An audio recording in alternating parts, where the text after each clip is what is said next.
இந்த போன் இருக்குதே, இந்த போன் வந்துட்டு பிறகுதான் டிவோர்ஸ் கூட. இந்த போன் பேர் என்ன?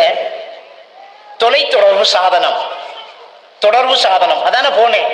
சத்தியமா இந்த போன் வேலை என்ன தெரியுமா? தொடர்பை இல்லாம பண்றது. இந்த போன் வந்துட்டு பிறகு பொண்டாட்டிக்கும் புரிஞ்சனுக்கும் கதை இல்லை. அவர் ஒரு பேஸ்புக்கில், அவ ஒரு பேஸ்புக்கில். சிலர் பொண்டாட்டிய தொட்டத்தை விட போன தொட்டதான் கூட. விளங்கிட்டா? பொண்டாட்டிக்கு காய்ச்சல், பொண்டாட்டிய சல்வார் கிட்டு பீத்தல், இதெல்லாம் அவருக்கு விளங்குறல்ல. போன் கவர் மாத்தணும், உறைஞ்சி பட்டுட்டு இந்த போனுக்கு உடுப்பு எடுக்கிறதுல கவனமா இருப்பார். விளங்கிட்டா? இந்த போனுக்கு டெம்பர்ட் ஸ்டிக்கர் அது போடணும், கீழ்பட்டு வெடிச்சிருக்கி. அங்க பொண்டாட்டிக்கு பல்லாடு, பல்லு வலியோட அவள் துடிக்காள், அது விளங்குறல்ல. உண்மையிலேயே அந்த கனவு மனைவி என்கிறவங்களுடைய அந்த பேச்சு தொடர்பை நடுவுல நின்று கெடுத்துக்கிட்டு இருக்கிற ஒரு நம்பிதான் இந்த போன். பேச்சு இல்லை. அந்த கல்யாணத்துக்கு முன்னே மாஷா அல்லாஹ் எப்படி பேசினாங்கன்னு தெரியுமா? இந்த போனாலாம் கல்யாணமே நடந்திருக்கும். ஒரு மிஸ்கால் போய் ஒரு கனெக்ஷன் ஒன்று கொடுத்து ஹலோ, அப்புறம் இந்த பேசுறதுக்கு ஒன்றுமே இல்லாம கடைசியா பிறகு அப்புறம் மறுவா என்ன என்னண்டா இனி என்ன எல்லாம் கதைக்கு முடிஞ்சா திரும்ப ஸ்டார்ட்ல இருந்து கேட்பான் சாப்பிட்டேலாண்டு. நீங்க முதல் கேட்டு நான் சொன்னேன். சொல்லிட்டே இல்ல. சரி, ஊர்ல மழையா? இங்க என்ன விவசாயம் பண்றியா நீ? என்னையாலும் கலைக்கணும். இல்ல ஒன்றும் இல்ல, தூக்கம் அறிக்கை நேரம் 12 மணியா போயிட்டு போனை வைக்கணும்.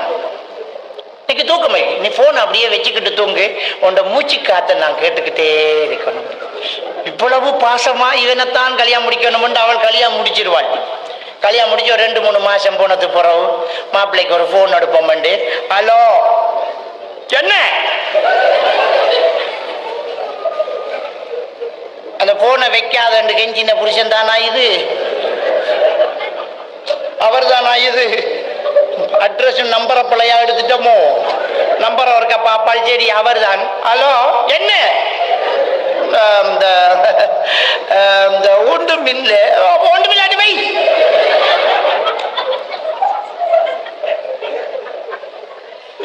இப்படி ஒரு வாழ்க்கை ஏண்டாம்பி? நம்ம பொண்டாட்டி தானடாப்பா, பேசினா என்ன? நம்ம புருஷன் தானே, பேசினா என்ன? பேசுறதுக்கு என்ன இருக்கு? ஐயா கேட்கிறேன், கல்யாணம் முடிச்சதோட பேசுறதுக்கு என்ன இருக்கு? லவ் பண்ண கூட பேசுறதுக்கு என்ன இருக்குன்னு கேட்டேல. நீங்க எவ்வளவு வந்துச்சு, கடலா வந்துச்சு. போதா குறைக்கு மட்டக்களப்புல ஆக்சிடென்ட் கேள்விப்பட்டான். அதே கவலை என்ன கொண்டு கிடைக்கணும். நியூசிலாந்துல அந்த ஷூட்டிங் பார்த்தா, வீடியோ பார்த்தா? இல்லப்பா சிஷ், நான் பார்த்தேன். உனக்கு என்னத்துக்கு? எங்கெல்லாம் போகுது தெரியுமா? நான் என்ன சொல்றேன் என்றால், புருஷன் பொண்டாட்டி பேசணும், கதைக்கணும். நீங்க எவ்வளவு பிஸியா இருப்பீங்க, நீங்க ஒரு பிசினஸ் நடத்துவீங்க, ஆனா கண்டிப்பா உங்க மனைவியோட உட்கார்ந்து பேசுங்க, கொஞ்ச நேரம் பேசுங்க, மனைவியோடு கண்டிப்பா பேசுங்க. காலையில ஏழியா எழும்பிக்கிட்டு ஓடி போய் பிசினஸை கவனிச்சு அங்க வேலையிறாக்களை சம்பளம் கொடுத்து கணக்கு பார்த்து லொரியெல்லாம் அனுப்பி வேலையிறாக்கள் விட்டு போயிட்டு பண்ணால் கடைசியை கணக்கு பார்த்து முடிச்சு கடை ஊட்டி கணக்கு பார்த்து எல்லாம் செஞ்சு விட்டு வர கூட 10 மணி ஆகி ஊட்ட வெறும் வரைக்கும் பொண்டாட்டி சில விஷயங்கள்ல தொண்டை வரைக்கும் கொண்டு வந்து பொறுக்க வச்சு காத்துக்கிருப்பாள் புருஷன்கிட்ட கதைக்கணும். ஏன்டா அவ இங்க பிஸி. வீட்டு லைஃப் அப்படித்தான் இருக்குது. வீட்டு வாழ்க்கை முதல் தான் கூட்டு குடும்பம், இடையில மதிலும் இல்லை சுவரும் இல்லை, எல்லா பெண்களும் ஒன்று கூர்ந்து அப்படியே கூடி ஆளுக்கால் தலை பார்த்து கதைகளை கதைச்சி கஷ்டங்களை பிரிச்சு கொடுத்துருவாங்க. இப்ப அந்த லைஃப் கிடையாது. தலைக்கு பேனுக்கு எண்ணெய்க்கு போட்டு சீப்பிரிக்கு வாழ்ந்து இந்த தலை பார்க்குற கேசி, அவள் இங்க வர கேசி, நீ அங்க போற கேசி, ஒன்றுமே தேவையில்லைன்னு பிரிச்சு வச்சுட்டோம். ரைட். அப்ப பேனுக்கு மருந்தை போட்டு அவள் இருக்காளா, போனுக்கு லொக்க போட்டு நீ இருக்கியா, நைட்டு அவள் வருவார், வந்தோடனே இவள் காத்துக்கு இருப்பாள். ஏன்னா காலையில இருந்து அவள் பிள்ளைய ஸ்டார்ட் பண்ணி எடுத்து ஒழும்பொழும்பொழும்பு ஆட்டா வந்துடும், ஸ்கூலுக்கு போகணும், எடுத்து யூனிவர்த்தை போட்டு டிஃபனை செஞ்சு அதை செஞ்சு நூல் சரியாக்கி போட்டால் ஆட்டை விட்டு வச்சு அனுப்பி அனுப்பியோடோ வா என்னது போறோம். ஆனால் புருஷனுக்கு சாப்பாட்டை செஞ்சு அனுப்பி எல்லாம் செஞ்சோட்டும், பகலைக்கு சாப்பாடு சமைச்சு எல்லாம் செஞ்சோட்டும். அப்படியே இருக்கக்குள்ள பிள்ளைகள் வரும், பிள்ளைகளுக்கு சாப்பாட்டை கொடுத்து டியூஷனுக்கு அனுப்பி குரான் கிளாஸுக்கு அனுப்பி வீட்டு வேலைகளை பார்த்து அதை இதை தூத்து இருக்கிற உடுப்பை கழுவி நாளைக்கு போறதுக்கு ரெடியாக்கி எல்லாம் செஞ்சுட்டு கொள்ள இரவாகி மாப்பிள்ளை வீட்டை வர கொள்ள அப்பாடா புருஷனோட கதைப்பமாண்டோட்டும் இஞ்சேண்டா என்ன நொஞ்சே இல்ல என்ன இல்ல உங்களோட அம்மா என்ன எங்கட அம்மா மனுஷன் டென்ஷன்ல வரான், கொஞ்சம் பேசாம இருக்கியா வாயை வச்சுக்கு வள வள வள வள வள வள. இப்பதான் அவள் கதைக்க தொடங்கினது. நாம கதைக்கிறதுக்கு இடம் கொடுக்காட்டி கண்டிப்பா ஒரு கனவு மனைவி உறவு நல்லா இருக்கணும்னா அவங்கள்ட்ட குட் லெசனிங் இருக்கணும். நல்லா கேளுங்க, கதைக்கிறத கேளுங்க. சில பெண்கள் ஒரே சம்பவத்தை 9000 தடவை சொல்லுவாங்க. அவளுக்கு மறந்து வைத்து அவளுக்கு அதான் தெரியும். புருஷன் சொல்லுவார், நான் 9 வயசா இருக்கக்குள்ள சின்ன பருவத்தில் ஒரு நாள் ஓடி போய் உளுந்து என்ற மூக்கு நசிஞ்சாங்கொள்ள அவனுக்கு பாடம் அத 15 தடவை சொல்லியிருப்பாள். 16வது தடவை சொல்லக்கொள்ள அத புதுசா சொல்ற மாதிரியான்னு கேட்டா உங்களுக்குள்ள ஒரு பிரச்சனையும் இல்லை. எனக்கு பாவண்டி என்று சொன்னா அவளுக்கு பாவண்டா.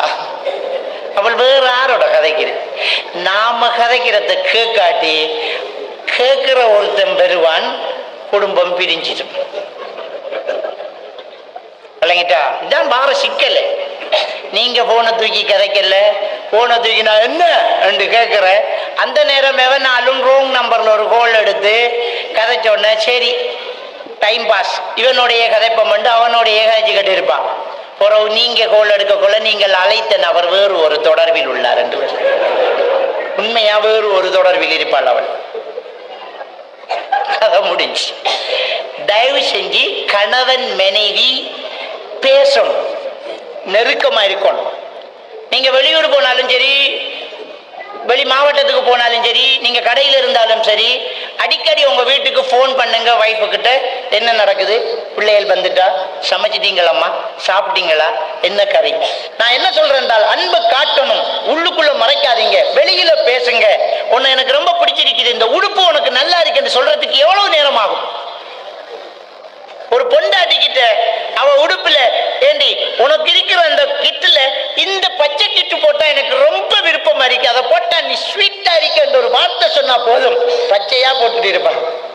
நீ வெளியூர்ல இருந்து வரும்போதே ஒரு பொண்டாட்டி இன்னைக்கு வந்துகிட்டு இருக்காரு, வெளிநாட்டுக்கு போனவர், சிங்கப்பூர்ல இருந்து வாரார், இந்தியாவுக்கு போனவர், கொழும்புல இருந்து வாரார், இன்னைக்கு வாரார், 3 நாளை பிறகு வீட்டுக்கு வாரார், 2 நாளை பிறகு வீட்டுக்கு வாரார். இன்னைக்கு குளிச்சுக்கிட்டு எந்த உடுப்பை போட யோசிச்சு பார்த்தா அவர் தான் ஒன்றையும் புகழலையே, அவர் தான் ஒன்றையும் வரணிக்கலையே. இது நம்ம செய்யக்கூடிய ஒரு தவறு. வாழ்க்கையில் இது ரொம்ப முக்கியமானது. இதெல்லாம் ஹதீதுகளையும் மிம்பர்களையும் பேச மாட்டாங்க தான். நபிகள் நாயகம் ஸல்லல்லாஹு அலைஹி வஸல்லம் அவர்களுடைய சரித்திரத்தில் இது நடந்திருக்கிறதுங்கிறத ஹதீதுகளில் நாங்கள் மறைத்து வச்சிட்டோம்.